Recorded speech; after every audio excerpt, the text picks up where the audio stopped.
Hello, my name is James Clackson, and I'm going to say something about writing research proposals for the next 10 minutes or so.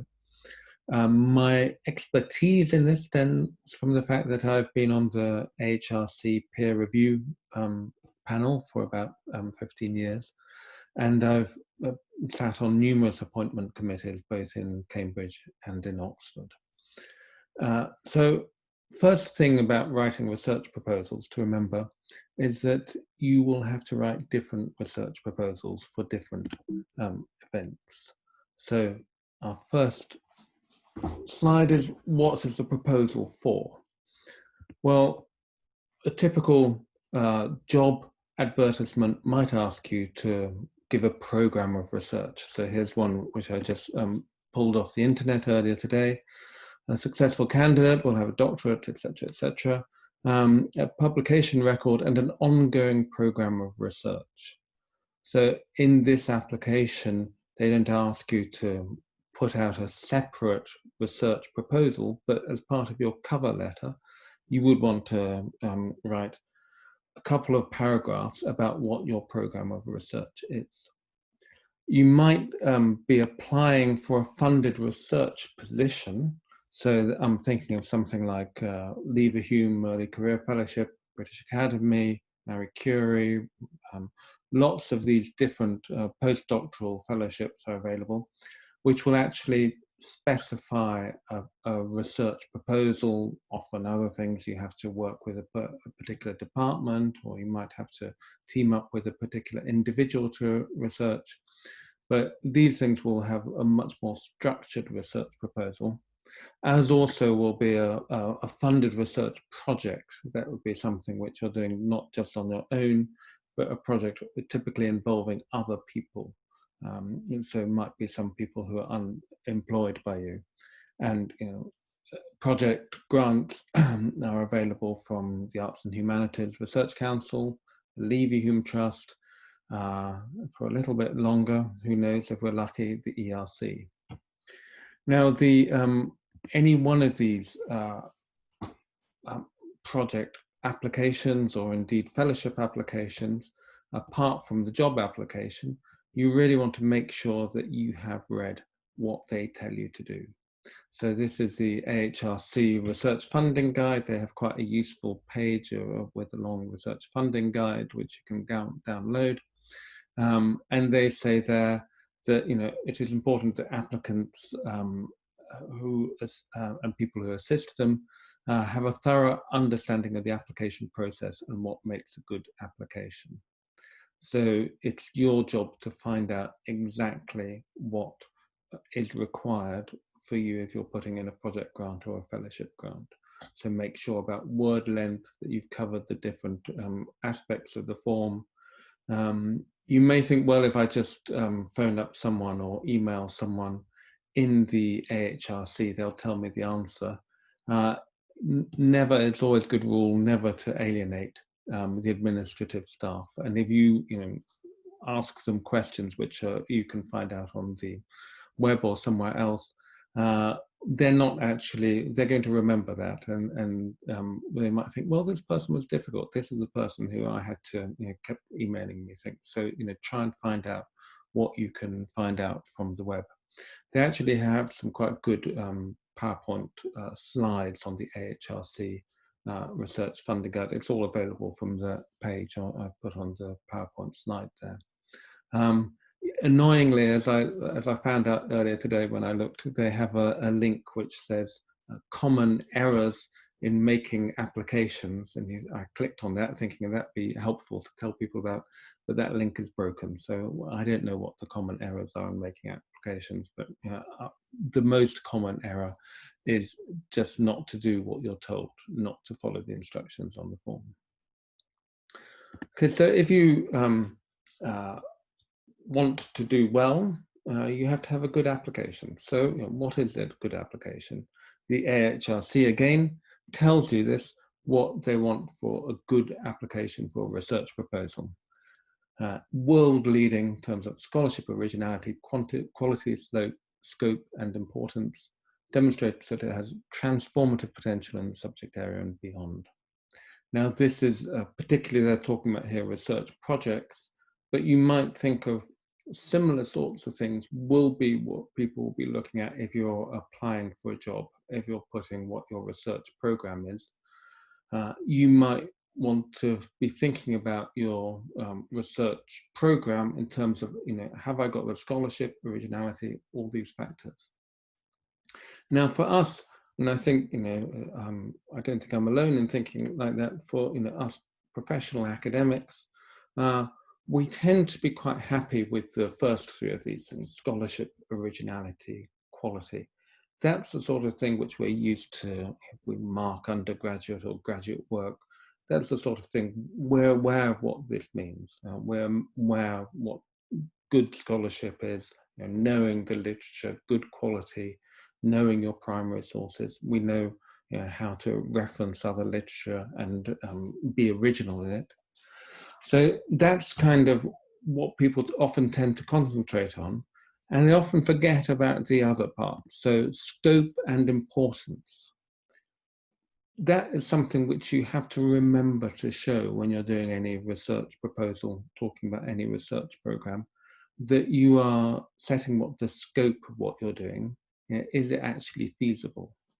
Is it too easily feasible? Is it something which is actually a very small body of material, which could be a larger scope? Often I find looking at applications, people are often a little reluctant to be as ambitious as they can be. So I think, thinking, scaling up, thinking of the scope is useful, which ties in also with the importance.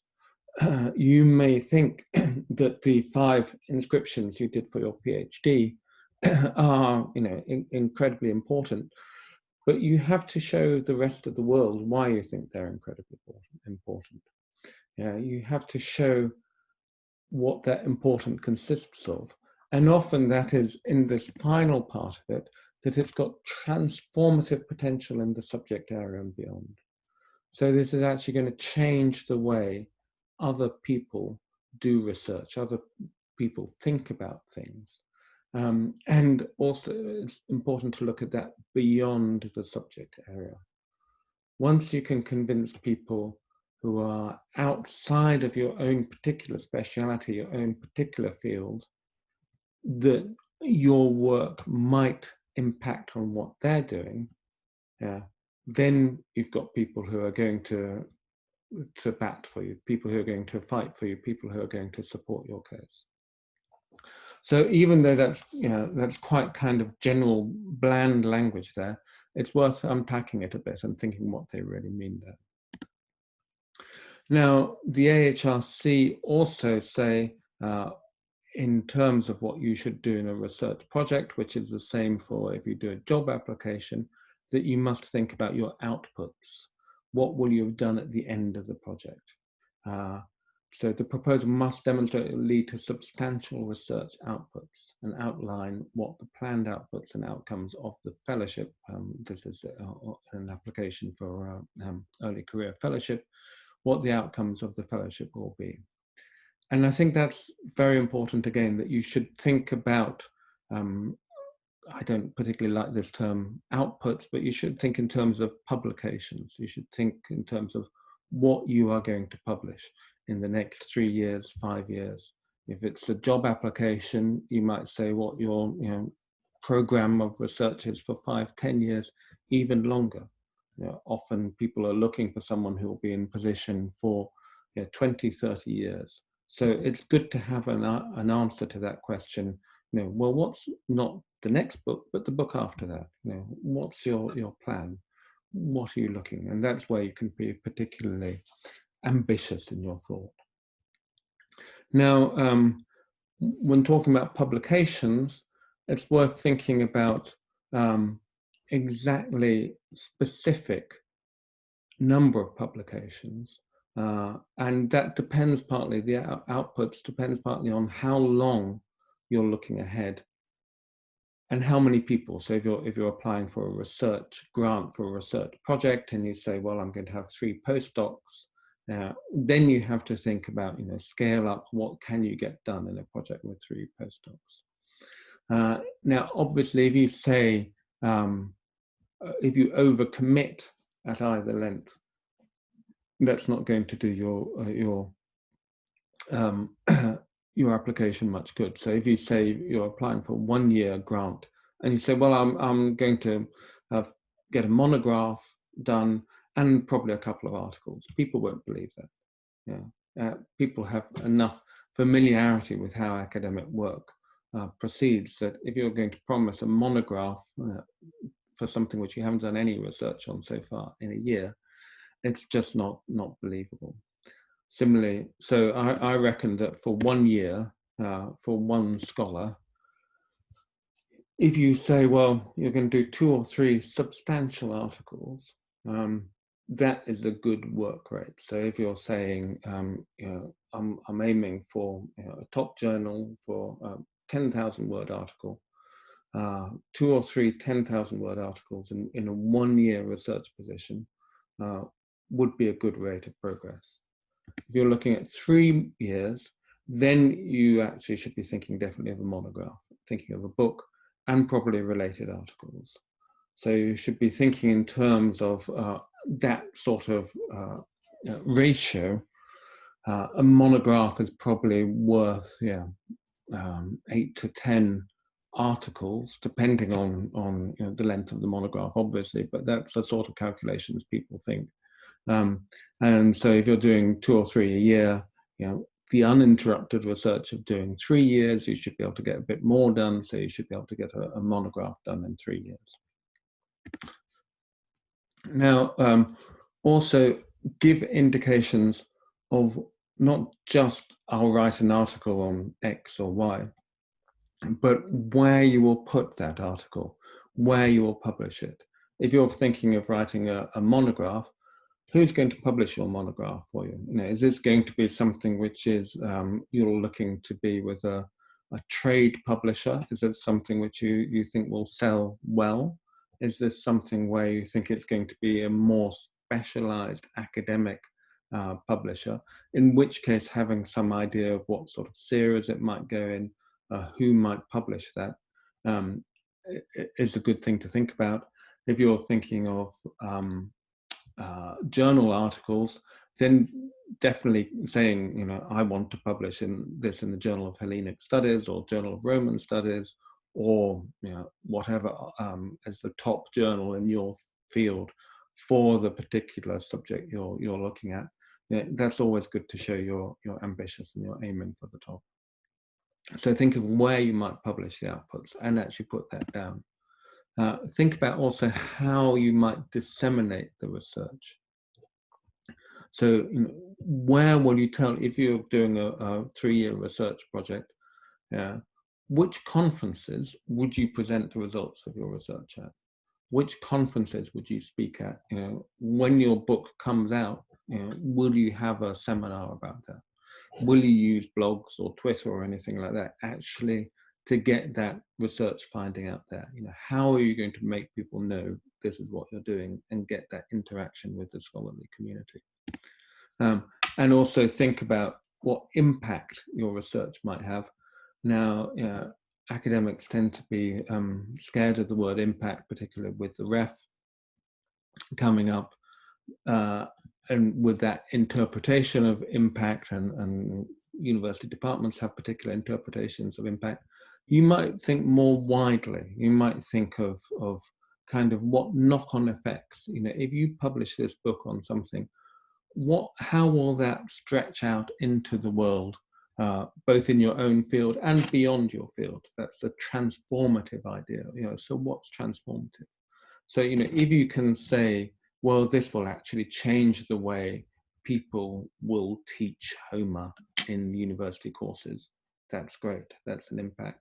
If you say, well, this will change our view of 4th century Athenian history, then think of some other ways, other fields which that might lead into. How will that actually change? What will you have done? What will you have achieved? Okay, the final kind of things to think about before writing any research proposal is knowing who's going to read it. So knowing your audience. You might think, well, who is actually reading your proposal?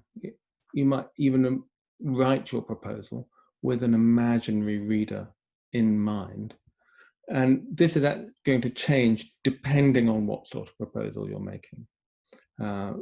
If it's a job application, you'll know who is on the appointment panel for your job.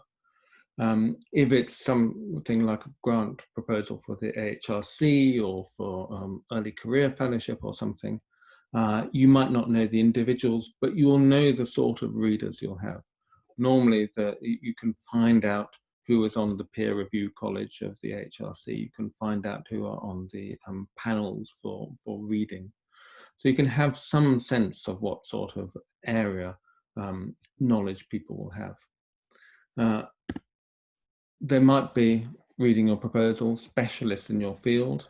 There might be a panel of classicists from different areas. That would typically be in a job application, but you might have a wider field in a job application, academics from arts and humanities departments. You might have if you're applying for example, a research fellowship at Oxford or Cambridge College, you might have a panel of academics drawn from across disciplines, from science disciplines as well as arts disciplines. You might be applying for something where there will be non-academic readers also. And now, have in mind the different sorts of audiences you're writing for. And remember, if you're writing for specialists in your field, it's okay to go right in straight at the deep end and tell something quite technical about a problem which is understood in the field and your solution to it. But even if you're going to a panel of classicists from different areas of classics, it's easy to forget how people, might not be quite so sure about the details of what goes on in your field as you are, or as you think people should be. So one of the most common mistakes I see in reading applications for things is statements like this. You think that's fine. I'm going to work on Galen. You give the Greek title because that's the title the pericraseon. Now, if you have a non-classicist on the panel, they are likely to be put off by your use of Greek. So a general arts and humanities audience, more generalist, even if you're applying for something like the AHRC, the proposals are debated by a mixed group of academics from a lot of different disciplines, and they will share these around. They will show proposals which they like to other people. Now, if there's something just which to us might seem as straightforward as having something written in Greek letters, that's very, very off-putting to a non-classical audience. It immediately reminds them that they're being shut out, they're excluded, and we don't like being shut out. No one likes being shut out. Other things which, again, we might think are self-obvious, such as I plan an addition and commentary. We know what an addition and commentary is, what that means. Most classicists will know what an addition and commentary means. But from outside of classics, people may have no idea of what an addition and commentary is. Or people in other literary fields, they might think, well, wait a minute, actually last year, I did an edition of Proust. This person is doing, you're doing 240 lines. What does that actually mean, doing 240 lines of something, rather than doing a novel or whatever? So actually explain what things like that mean. Also, the third example there, words like desideratum, again, which maybe it's just me, this seems part of my vocabulary, but that can be off-putting to non-classics, as is the use of abbreviations, like we all know what CIL stands for. But if you're outside classics, you have no idea what that means. So those are things which, think about when you're writing your proposal. I was meaning to say earlier that proposals also, you can recycle proposals for different audiences. So you don't have to use a completely new proposal. If you say, well, I'm applying for a job, and I'm also applying for an early career fellowship at the same time, perhaps I should think of something different for my early career fellowship than my job application. No, I mean, it's much better to, if you know the field, if you know what you're going to talk about, to concentrate on that. But you will have to rewrite the proposal depending on different audiences. You might write I mean, you'll have a different word length for many different applications. If it's part of a paragraphs of a cover letter you're writing about your research, you'll have a much shorter expanse of space to talk about your research than if you're applying for an early career fellowship. So, you're going to have to be used to changing the length of things and also changing the scope of what you're doing depending on how long the period of time you're applying for. But you can use the same material, but remember also to change the language. Remember to think, well, this audience, they'll know who Galen is. I don't need to explain who Galen is. This audience has no idea about anything to do with ancient medicine, or they might have people who have no idea about anything in ancient medicine. So it's worth just adding a couple of clauses, just saying who Galen is, when he lived, what he wrote about. Okay, the next thing, really to think about is who is reading your proposal. Remember that whoever's reading it, that they're humans, that they have human frailties, just like everyone else. Be kind to your readers. Be nice to your readers. Flatter your readers. You don't have to dumb down. Sometimes we think it's flattering to be kind of explain things, but often readers are flattered by the idea that you're dealing with complicated material, which you can actually tell them about, which you're taking them on a journey with you. So readers of research proposals often read a lot of similar proposals in quite a short time. So you might have a job application, you might well have between 50 and 100 applicants. And you will read, as a member of a panel on that, you will read through all their cover letters, you will read through their research proposals if they have separate research proposals. But you don't have a lot of time to do that. So it's rather like the advice with interviews. A lot of people make up their minds very quickly. People are trained normally giving interviews not to do that. But in the opening paragraph of any proposal,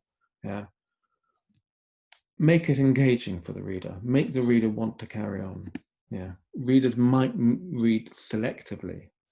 They might read the opening paragraph, and then they might jump to the closing paragraph and skim the rest of it. And they might think, well, do I need to read this? Do I need to read the rest of this? Now, if you engage them in the opening and final paragraph, then it's more likely that they'll read the rest of it. But just think about that once you've got your proposal finished. That how would, if a reader's reading this selectively, how well do my opening and closing paragraphs stand? Would you want to go back and read the rest of it? Readers may be pedantic, so they may be pedantic in the way that all of us academics have a tendency to be pedantic. They like things to be right. So if you do use Greek, if you're writing for a specialist audience and you use Greek and you get the accent wrong, well, they'll think, well, I might, think, well, this is very good, but they've got an accent wrong. You might take that as a reader, you might take that more seriously than you think it should be taken. It's the same with your use of English. Be very careful that your English is grammatical, is correctly spelt, that you've avoided the kind of spell check howlers. I mean, if something hasn't been put through spell check, even, yeah, that's a double minus point. If it's been put through spell check, but then there are some things which spell check, like lead and lead, which spell check doesn't see, then they can be picked up on that. If you have any, foreign text in there, spell check can also change that. So all those things, if you're not kind of going to be super careful about what you write, why should they spend time on you? Yeah, this is readers may be suspicious. What do I mean by this? Well, sometimes people have big claims. You might say, well, from what I've said earlier, you want to have a grand statement in the opening paragraph. So you might want to say, this will be the first time that anyone has done this, which sounds very good. That's good to be original. It sounds that you're doing something different. But if you make a claim like that, be prepared to accept that your reader, might well go and check it. They might go and say, is that really the case? And a lot of people will be reading files on screen. They'll have the internet available. They'll do a quick Google. So make sure you're not saying anything which is easily falsifiable by Google. Make sure that your claims are true claims, that you're not actually claiming something which has half been done by someone else, or where there's a current project going on somewhere else doing the same thing. So make sure that you are true in what you're writing, that you've put everything down correctly, that you're not over-egging the pudding ever. Because that's something which, when things can appear too good, I mean, sometimes things are too good. Sometimes people are just brilliant and have great proposals. But, if you do write something which looks very ambitious, the reader might well check you up on it. And finally, the kind of most important point of all, I guess, is that your readers won't necessarily know what you don't tell them. You might think that your article, which you allude to in the opening paragraph of your talk about your future research, is very well known because it maybe it's published in a top journal. You're very proud of it. You may think when you refer to it, your readers will necessarily go off and read it, but they might not. They won't know exactly what you don't tell them. So you have to be aware that you're talking to a bunch of people assessing this proposal who are trying to be fair. They're trying often to find the good in what is there, but you have to tell them the good in what is there. You can't leave anything to implication. Can't leave anything for them to just work out by guesswork or work out through the subtlety of what you're telling them. So be sure to be clear in what you're writing. Okay, so I think that's, you've probably heard enough from me. That's everything I'm going to tell you for the moment, but I think there's going to be a question and answer session after that. So I look forward to questions, anything after that. And so finally, it's good luck. It's difficult writing good research proposals, but it's not impossible. And I wish you luck in getting it all done. It will take time, but it's worth it.